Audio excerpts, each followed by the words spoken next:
여러분 지난 6주 동안 건강히 잘 지내셨습니까? 건강하셨기 때문에 오늘 이 자리에 나오신 거죠. 또 이렇게 함께 모여서 또 예배하니 하나님께 너무 감사드립니다. 오늘부터 우리는 에스라 말씀을 함께 같이 나누도록 하겠습니다. 여러분, 사람에게 있어서 가장 소중한 것이 있다면 그것은 무엇일까요? 물론 여러 가지가 있을 수 있지만 저는 자유라고 생각합니다. 요즘 코로나로 인해서 확진자가 되면 가족과 함께 할 수 없고 병원에 가거나 격리시설에 수용되게 됩니다. 또 확진자들과 접촉을 해서 증상이 있는 분들은 자가격리에 들어가게 됩니다. 그리고 그곳에 들어가면 자유가 없게 되며 통제에 따르게 됩니다. 최근에는 격리시설에 있던 신천지 교육생은 답답하다고 격리시설을 몰래 빠져나왔다가 붙잡혔다고 합니다. 또 전 세계적으로 특별히 아프리카 같은 경우는 길을 가다 기침을 했다고 돌에 맞아 죽은 경우도 있고, 또 경찰이 총을 쏴서 총에 맞아 죽은 소년도 있다고 합니다. 또 여러분, 우리나라 청년들은요, 누구나 국방의 의무를 다해야 합니다.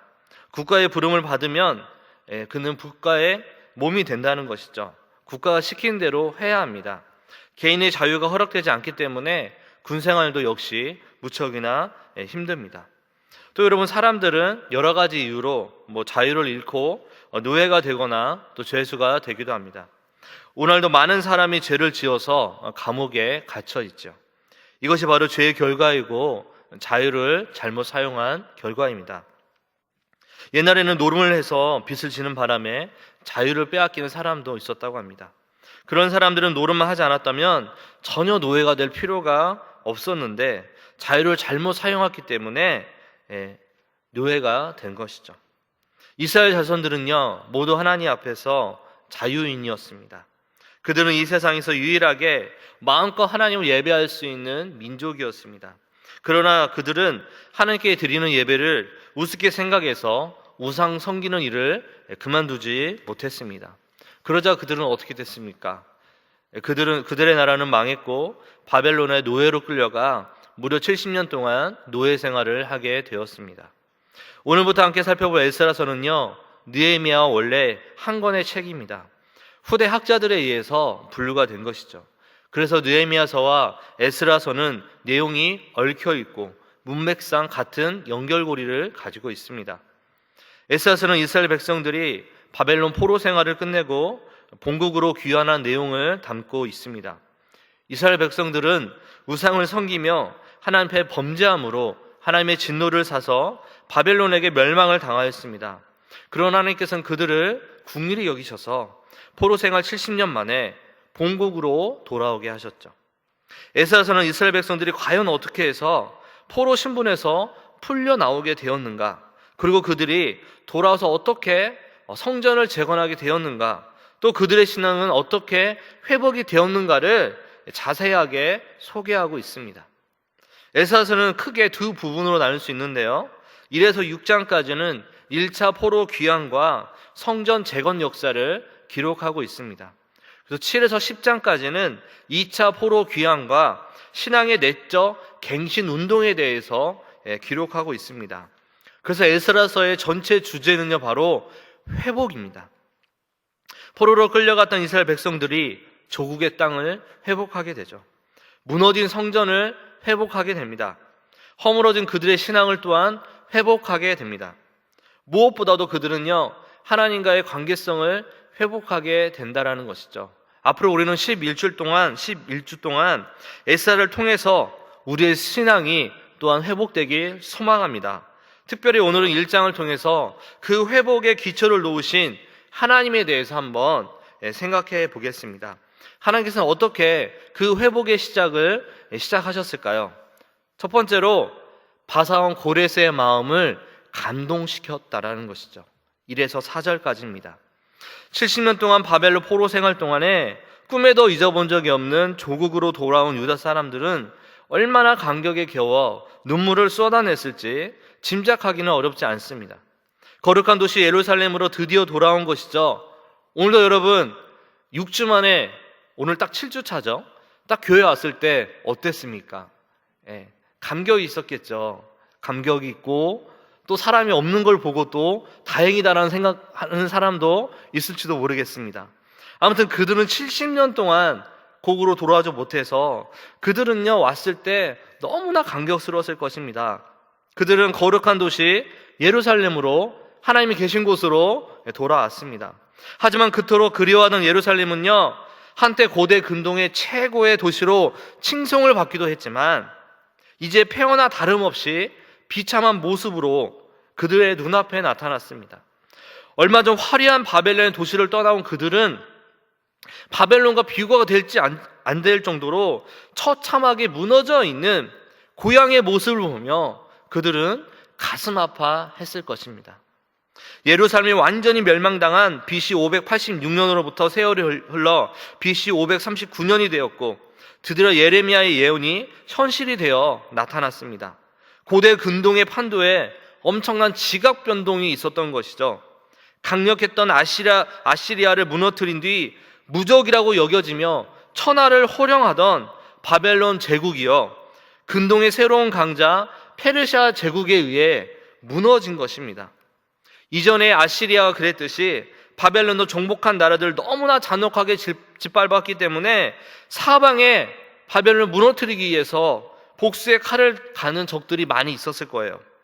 게다가 카리스마적 리더였던 느부갓네살이 죽은 이후 그 다음 왕들은 통치력이 부족해서 내부적으로 리더십이 붕괴되었고 바벨론은 크게 흔들렸습니다. 그때를 놓치지 않고 페르시아의 고레스 왕이 바벨론을 정벌하기 위해 움직인 것이죠. 고레스 왕은요, 정말 뛰어난 왕이라고 합니다. 어릴 때부터 자기 어머니 쪽인 메대 사람들의 마음을 사로잡을 정도로 그는 뛰어났습니다. 그는 바벨론의 앙심을 품고 있던 주변 나라들의 전폭적인 지지를 받았습니다. 그래서 대군을 움직여서 매우 빠르게 기습적으로 바벨론을 무너뜨렸죠. 바레스의 바사 자국은 동쪽으로는 인도, 서쪽으로는 애굽, 남쪽으로는 페르시아만, 북쪽으로는 카스피해에 이르는 거대한 제국을 건설하였습니다. 그런 거대한 바사 제국에 이스라엘 위치는요, 아주 작았을 거예요. 그런데 이런 이스라엘에 대해서 고레스가 어떤 칙령을 발표했을까요? 2절과 3절에 보니까 바사왕 고레스는 말하노니 하늘의 하나님 여호와께서 세상 모든 나라를 내게 주셨고 나에게 명령하사 유다 예루살렘의 성전을 건축하라 하셨나니 이스라엘 하나님은 참신이시라. 너희 중에 그의 백성된 자는 다 유다 예루살렘으로 올라가서 이스라엘 하나님 여호와의 성전을 건축하라. 그는 예루살렘에 계신 하나님이시라. 그는 먼저 이 거대한 바사 제국을 하늘의 신 여호와께서 자신에게 주셨다라고 신앙 고백을 하고 있습니다. 그 하나님 이스라엘의 하나님은요, 참신이라는 거 그는 지금 고백하고 있죠. 그 하나님의 자신을 명하사 유다 예루살렘에 전을 건축하라 하셨으니 이스라엘 백성들은 다 예루살렘을 올라가서 여호와의 전을 건축하라는 거예요. 여러분, 우리가 성경을 보니까 뭐 그런가 보다 생각을 하잖아요. 그런데 여러분, 고레스가 누굽니까? 유다의 왕일까요? 이스라엘의 왕입니까? 아니에요. 이방 나라의 왕이에요. 이스라엘과 아무 상관이 없는 나라의 왕입니다. 유대인들과 피 한 방울 섞이지 않았어요. 누가 고레스에게 청탁을 하지도 않았고요, 협박을 하지도 않았습니다. 당시의 황제들은요, 자신들을 곧 신이라 할 만큼 무척이나 교만했다고 합니다. 여러분, 다니엘서를 보면 바벨론 왕 느부갓네살은 거대한 금신상을 만들어서 백성들로 하여금 그 앞에 절하라고 했죠. 그는 금신상과 자신을 동일시하였습니다. 그런 그 바벨론 제국을 무너뜨리고 왕이 된 고레스 왕, 얼마나 콧대가 높을까요? 그런데 어떻게 그 입에서 이스라엘의 하나님은 참신이다라고 이런 말이 나올까요? 그리고 이스라엘 백성들은 다 본국으로 돌아가라, 어떻게 이런 말을 할 수 있을까요? 그리고 성전을 지으라, 그리고 너희 하나님이 함께 하시기를 원하노라, 이렇게 축복까지 해서 그들을 보낸다는 것이죠. 어떻게 이런 일이 있을 수 있을까요? 그 답은 1절에 나와 있습니다. 여호와께서 예레미야 입으로 하신 말씀을 응하게 하시려고 바사왕 고레스의 마음을 감동시키시매. 하나님께서는 이미 수십 년 전에 선지자 예레미야를 통해서 이미 예언을 하셨습니다. 그리고 70년 만에 다시 돌아올 것이다 이야기를 하셨죠. 예레미야 29장 10절에 보니까 나 여호와가 이같이 말하노라 바벨론에서 70년이 차면 내가 너희를 권고하고 나의 선한 말을 너에게 실행하여 너희를 이곳으로 돌아오게 하리라. 그렇게 말씀하셨습니다. 하나님께서는 바로 그 말씀을 성취하시기 위해, 그 약속을 지키기 위해 이방인의 왕의 마음, 고레스의 마음을 감동시켰다는 것이죠. 여러분, 감동시켰다, 영어로 하면 move the heart입니다. 마음을 움직였다는 것이죠. 하나님께서 주권적으로 고레스의 마음을 움직여서 이스라엘 백성들 석방시켜주고 성전을 건축하도록 배려하신 것이죠. 사실 이스라엘 백성들 돌려보낼 필요 없습니다. 그냥 죽여도 아무렇지도 않아요. 하지만 하나님께서 그의 마음을 감동시켰다는 것이죠. 사실 고레스는 계속해서 영토를 넓히기 위해 전쟁에 참여했는데 29살의 젊은 나이로 전사합니다. 그 넓은 대페르시아 제국을 건설했지만 왕좌에 앉아서 10년의 영화를 누리지 못하고 죽습니다. 우리가 잘 알고 있는 알렉산더 대왕, 그도 마찬가지입니다. 그도 20살의 왕이 되었지만 33살에 죽고 맙니다. 영웅이 세계를 지배하고 위인들이 세상을 다스리는 것 같아도 그렇지 않죠. 모든 피조물 위에는 하나님이 계시죠. 모든 황제들 위해, 모든 영웅들 위해 하나님이 계신다는 거예요. 고레스가 자기 입으로 시인한 것처럼 여호와께서 하늘의 신이시요 참 하나님이라는 것이죠. 그 하나님께서 감동시키시고 마음을 움직이시면 그 어떤 유대한 왕도 순종할 수밖에 없다라는 거예요. 다니엘서를 보면 느부갓네살 왕은요, 성격이 얼마나 포악했든지 죄수들을요 끓고 있는 기름 가마 속에 집어넣었다고 합니다. 그런데 그것을 보고 식사를 했대요. 죽으면 사람들이 소리를 지르겠죠. 그걸 보면서 식사를 했다고 합니다. 다니엘서를 또 보면 툭 하면 그는 몸을 쪼개버리겠다, 그 집을 거름더미로 만들어버리겠다, 이런 과격한 단어를 주로 썼다고 합니다. 그런데 어느 날 밤 그는 이상한 꿈을 꾸고 꿈자리가 뒤숭숭했어요. 그래서 바벨론의 박수들을 다 불렀죠. 그리고 꿈 내용도 가르쳐주지 않으면서 꿈을 해석하라고 이야기합니다. 그리고 이를 알아맞히지 못하고 또 해석하지 못하면 몸을 쪼개고 그 집을 거름더미가 되게 하겠다라고 협박합니다. 그런데 다니엘이 그 꿈을 다 알아맞히고 해석까지 해내자 그가 크게 감동을 받고 이렇게 말합니다. 너의 하나님은 참으로 모든 신의 신이요 모든 왕의 주제시로다. 다리오 왕도요 사자굴에서 살아온 다니엘을 보고 이렇게 말했습니다. 그는 사시는 하나님이시여 영원히 변치 않으실 자시며 그 나라는 망하지 아니할 것이요 그 권세는 무궁하리다. 그들은 하나같이 감격에 겨워서 이방 나라의 왕들은 하나님을 찬양했습니다. 고레스는 아마도 이런 선왕들로부터, 주변의 왕들로부터 이스라엘 하나님 여호와가 얼마나 위대하신 분인지 그도 들었을 거예요. 또 그 하나님을 믿고 기도하는 자를 풀무불 가운데 지켜주시고 사자굴 속에서 보호하신다는 것을 들었을 거예요. 이에 천하의 고레스를 할지라도 여호와 하나님 앞에 두려움을 갖지 않을 수 없다라는 것이죠. 이에 그는 꼼짝없이 하나님의 방향에 순종할 수밖에 없었습니다. 그처럼 잔인하기로 유명한 느부갓네살 왕이나 다리오 왕도 놀라게 하시고 고레스 왕도 감동시키는 하나님이시라면 그 어떤 사람인들 감동시키지 못할 사람이 누가 있을까요? 하나님께서 감동시킨다면 어떤 완악한 왕이랄지라도 그는 변할 수밖에 없다라는 것입니다.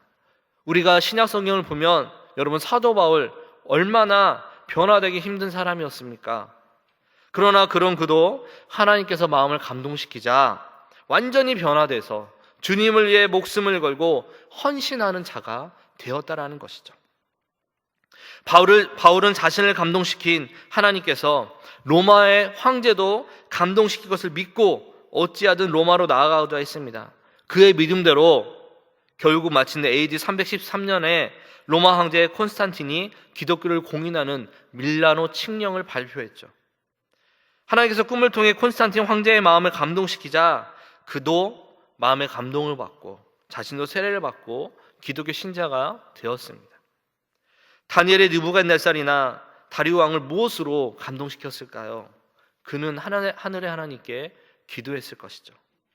다니엘은 왕의 명령을 거역하는 자는 사자굴에 집어넣는다는 어명을 듣고도 예루살렘을 향한 문을 열고 하루에 3번씩 그는 기도했습니다.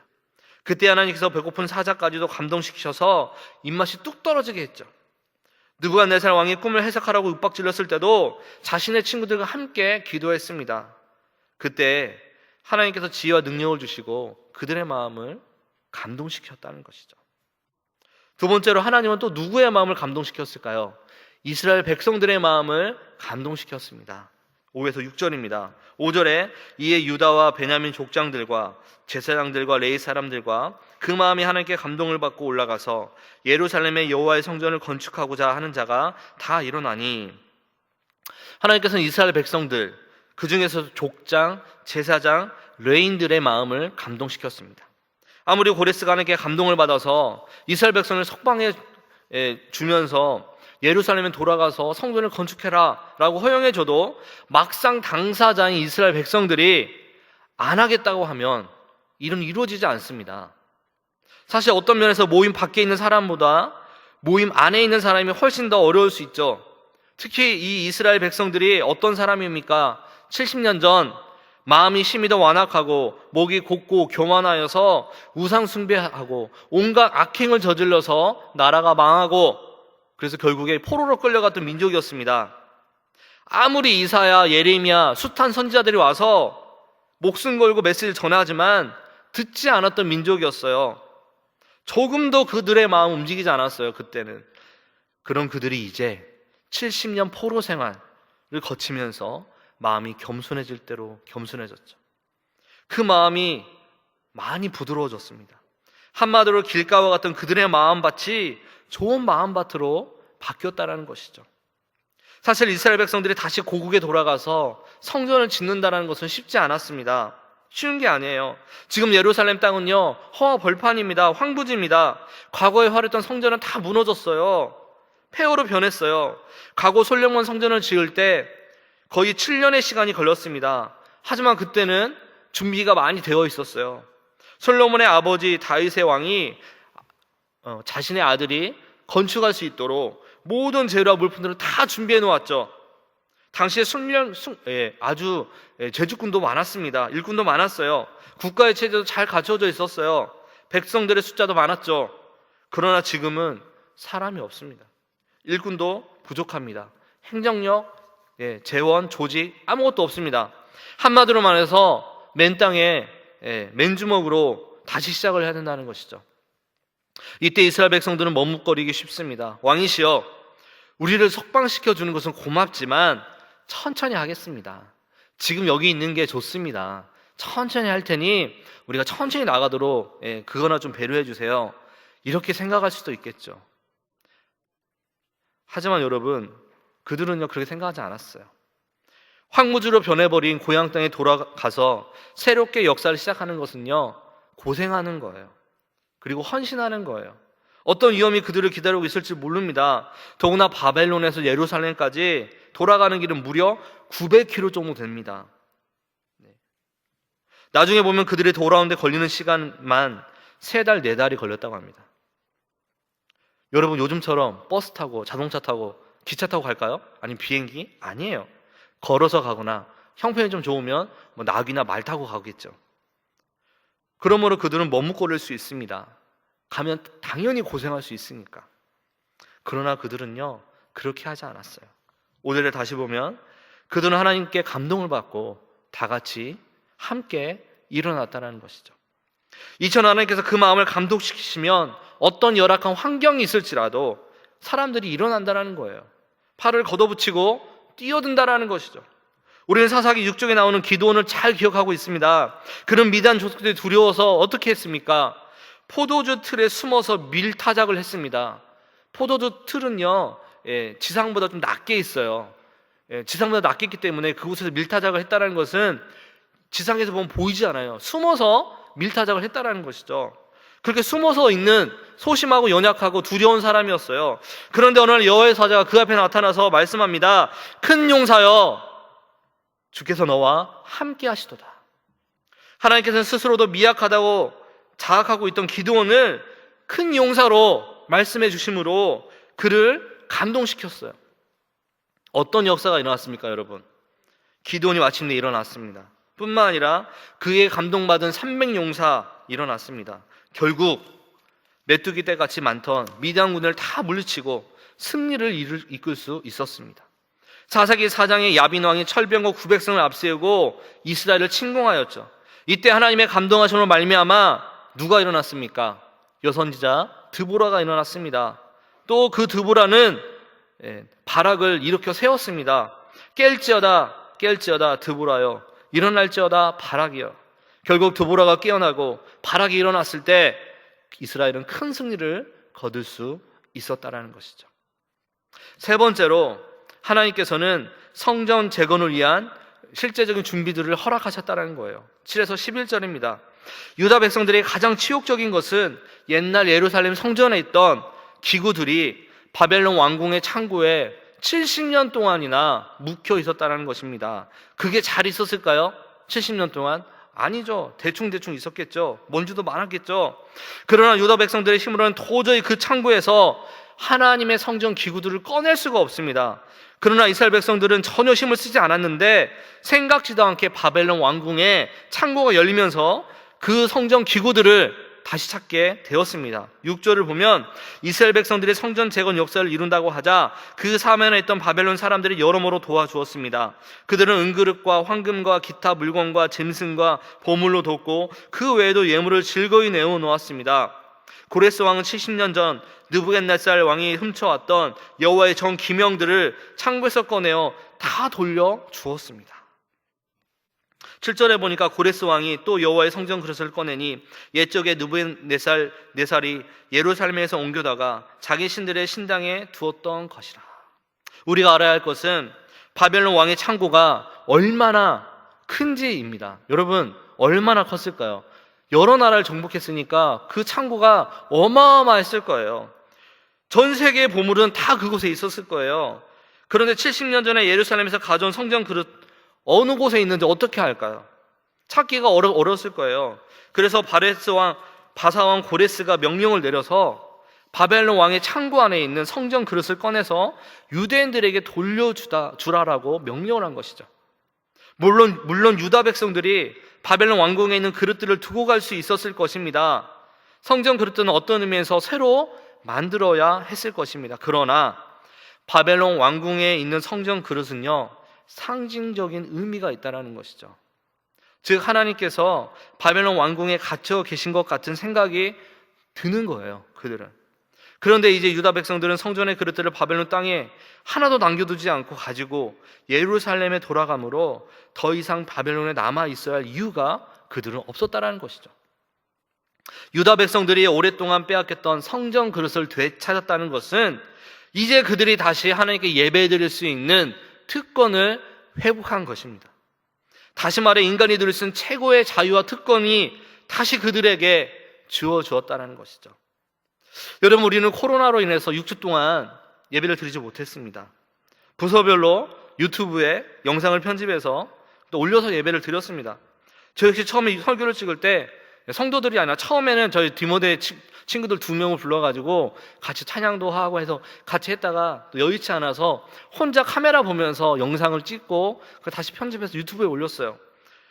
처음에 카메라 봤을 때 너무 어색했는데 이제 또 6주 만에 또 여러분 얼굴을 보니까 또 어색한 것 같아요. 하지만 함께 모여서 예배드릴 날을 기다리게 되었죠. 여러분, 오늘 우리는 드디어 함께 모여서 예배를 드립니다.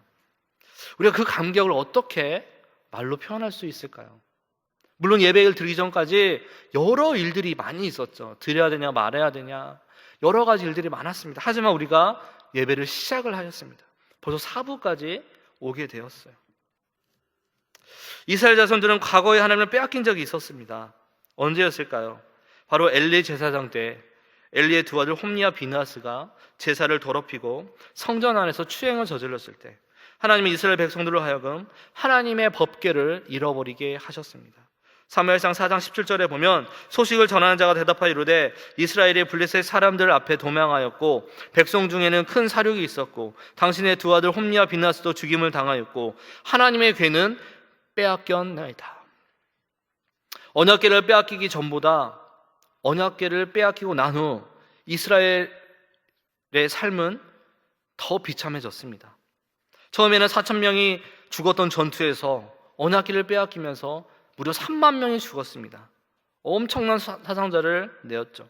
승리를 보장해 줄 것만 같았던 언약궤와 함께 위풍당당하게 도착했던 홈리와 빈느하스는 결국 언약궤도 빼앗겨 버리고 그들은 죽고 맙니다. 언약궤가 도착했을 때 외치던 이스라엘의 기쁨의 함성은요, 언약궤를 빼앗긴 후에 슬픔과 비탄의 함성으로 바뀌게 되었습니다. 블레셋이 이스라엘 사람들의 기쁨의 함성에 대해 놀랐으나 이제는 엘리가 이스라엘 사람들의 슬픔의 함성에 놀라고 있습니다. 하나님을 떠난 이스라엘의 상태는 극도록 악화되었고 그들은 비참해졌습니다. 하나님은 타락한 자기 백성들을 치실 때 몰아서 치십니다. 그래서 어려움, 환란이 닥칠 때 한 번만 오는 것이 아니라 여러 가지가 한꺼번에 동시에 밀어 닥칠 때가 있죠. 엘리는 사람들이 부르짖는 소리를 듣고 그것이 무슨 뜻인지 몰랐습니다. 왜냐하면 그의 나이가 98세였기 때문에 눈이 어두워서 볼 수 없었기 때문이죠. 사무엘상 4장에서 언약궤를 빼앗긴 이스라엘 상태가 얼마나 심각했는지 보여주는 최고 정점의 사건이 바로 이가봇 사건입니다. 엘리의 며느리이자 빈느하스의 아내가 출산하며 아들을 낳는 날은 아이의 아빠도 아이의 할아버지도 그리고 지금 아이를 낳는 엄마도 모두 죽은 날이었습니다. 그래서 그녀는 자신의 아이 이름을 이가봇, 곧 영광이 떠났다, 영광아 내가 어디에 있느냐라고 지었죠. 여러분 1980년 5.18 광주 민주화운동 아실 것입니다. 그 해에 그 날에 태어난 한 여자가 있었습니다. 그 여인의 그 인터뷰를 오래전에 신문에 본 적이 있는데 1980년 5월 18일 태어난 그녀는 5.18 둥이라고 부릅니다. 그녀가 태어난 날 멀리 완도 수협에 다니던 아버지는 딸이 태어났다는 이야기를 듣고 딸을 보기 위해 광주에 찾았습니다. 아버지는 개원군의 총소리가 너무 커서 딸아이가 울음을 그치지 않자 창문에 이불을 거치려고 일어섰다가 목에 총알을 맞고 쓰러져 그 자리에서 즉사를 했죠. 그 후 그녀는 이렇게 말합니다. 어린 시절 생일을 떠올리면 어머니의 하얀 소복과 아버지의 제사상만 기억나요. 한 번도 그녀는 자신의 생일날 웃어보지 못했다는 것이죠. 오늘 본문에 자신이 태어날 할아버지, 아버지, 어머니의 줄추상을 치렀던 이가봇의 운명도 같았죠. 아들이 태어난 즐거운 날 깊은 슬픔에 빠진 산모와 자신이 태어난 즐거운 생일을 평생 슬픔 가운데 보내야 했던 이가봇의 삶, 이것이 하나님을 잃어버린 이스라엘의 운명이었다는 거예요. 여러분, 하나님을 잃어버린 공동체, 하나님을 잃어버린 성도의 삶이 바로 이와 같습니다. 남들은 부러워할 만한 좋은 대학에 들어갔지만 정작 자신은 하나님이 없다면 삶에 만족하지 못한다는 것이죠. 남들 취업하기 힘든 지금 자신은 남부럽지 않은 좋은 직장에 다니지만 결코 기쁨이 없어요. 왜요? 하나님을 잃어버렸기 때문에. 남들이 하고 싶어도 못하는 연애 지금 하고 있지만 삶이 해피하지가 않아요. 왜 그럴까요? 하나님이 없어서 그렇다는 것이죠. 남들이 부러워하는 좋은 조건의 사람을 만나 결혼하고 아이도 낳았지만 삶에 행복이 없어요. 하나님이 없기 때문에 그래요. 남들이 굴릴 수 있는 좋은 차를 굴고 살지만 정작 내 삶은 즐거움이 없다는 것이죠. 왜요? 하나님이 없기 때문에. 남들이 부러워할 만한 아무리 좋은 것을 손에 쥐고 있어도 하나님이 없는 성도의 삶은요 결코 기쁠 수 없습니다. 오늘 본문 아까 읽었던 사무엘상은요 우리에게 중요한 질문을 던져주고 있습니다. 하나님을 잃어버린 이스라엘이 이스라엘일 수 있을까요? 하나님의 언약궤를 빼앗긴 이스라엘이 이스라엘일 수 있을까요? 하나님의 성전 그릇을 빼앗긴 이스라엘이 이스라엘일 수 있을까요? 하나님과 별거 중인 이스라엘이 정말 이스라엘일 수 있을까요? 하나님 잃어버린 성도가 성도일 수 있을까요? 우린 6주 동안 예배를 드리지 못했어요. 여러분 처음에는 어색했어요. 정말 어색했죠. 목사님 저도 처음에 너무 어색한 거예요. 설교를 하지 않으니까 너무 어색하더라고요. 또 만나지 않으니까 어색하고 하루 종일 마스크 쓰고 있으니까 또 어색하고 너무 어색한 거예요. 우리는 온라인으로 예배를 드렸죠. 지금도 주일학교는 한 달 동안 또 모이지 못해요. 전도사님들 열심히 유튜브 찍어서 열심히 영상 찍어서 올려요. 더 번거로우실 것 같아요. 근데 우리가 왜 이렇게 번거로움, 수고로움을 할까요? 하나님을 잃어버리지 않기 위해서 우리가 이렇게 한다는 것이죠. 여러분 우리가 누구인지는요 지금 우리가 무엇을 가지고 있는 거에 결정되지 않습니다. 우리가 아무리 남부럽지 않은 대학에, 남부럽지 않은 식당에, 직장에, 또 남부럽지 않은 사람과 데이트를 하고 있을지라도 우리가 하나님을 잃어버렸다면 우리는 아무것도 아닌 거예요. 하나님을 잃어버린 사람은 아무것도 아닙니다. 하나님의 궤를 잃어버린, 하나님의 성전 그릇을 잃어버린 이스라엘 백성들은 존재 의미가 없습니다. 그런 그들에게 성전의 그릇이 돌아온 것은 하나님께서 유다 백성, 이스라엘 백성에게 다시 돌아온 것과 같은 것이죠. 이제 이스라엘 백성들은 다른 것을 두려워하지 말고 오직 하나님께 예배드리면 된다는 거예요. 이것이 오늘 우리를 향한 하나님의 뜻이기도 합니다. 우리는 우리 사회의 모든 문제를 책임질 수가 없어요. 단지 우리에게 주어진 이 예배의 축복을 마음껏 누리고 끝까지 지킨다는 것이죠. 그러면 다른 것들도요, 놀랍게 회복이 될 것입니다. 11절에 보니까 금은 그릇이 모두 5,400개라. 사로잡힌 자를 바벨론에서 예루살렘으로 데리고 갈 때 세스바슬이 그 그릇들을 다 가지고 갔더라. 11절에 보면 금은 기명의 도합이 5,400개나 되었다고 합니다. 11절에 등장하는 세스바슬은 스룹바벨과 동일한 인물입니다. 스룹바벨이라는 말은 바벨론의 시 또는 바벨론의 슬픔이라는 뜻입니다. 바벨론 포로 생활에 대한 유대인들의 한이 담긴 이름이죠. 이미 멸망한 남유다의 19대 왕 여호와긴의 손자이자 그의 아들인 부다야의 아들로서 유다의 왕족이었던 스룹바벨은 바벨론 땅에서 태어났습니다. 그의 이름을 지어준 그의 아버지나 가족은 바벨론에게 멸망당한 조국의 부활을 꿈꾸며 그에게 그런 이름을 지어주었을 것입니다.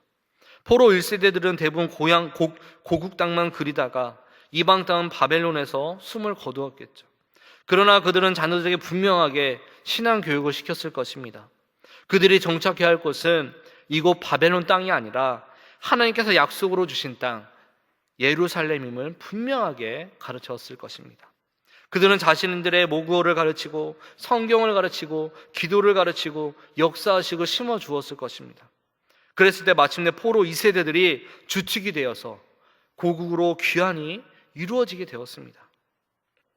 사랑하는 여러분, 말씀을 마무리하겠습니다. 이스라엘은요, 우상 숭배와 불순종으로 인하여서 남유다와 북이스라엘로 갈라졌습니다. 그 후 북이스라엘은 우상 숭배와 온갖 악행을 하다가 BC 722년 아수르에 의해서 망했습니다.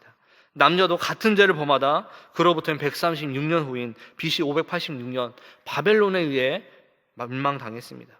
그렇게 된 원인은 하나님께서 자신들을 제사장 나라로 세우신 목적을 제대로 알지 못하고 하나님이 원하시는 방향과 정반대의 삶을 살았기 때문이었습니다.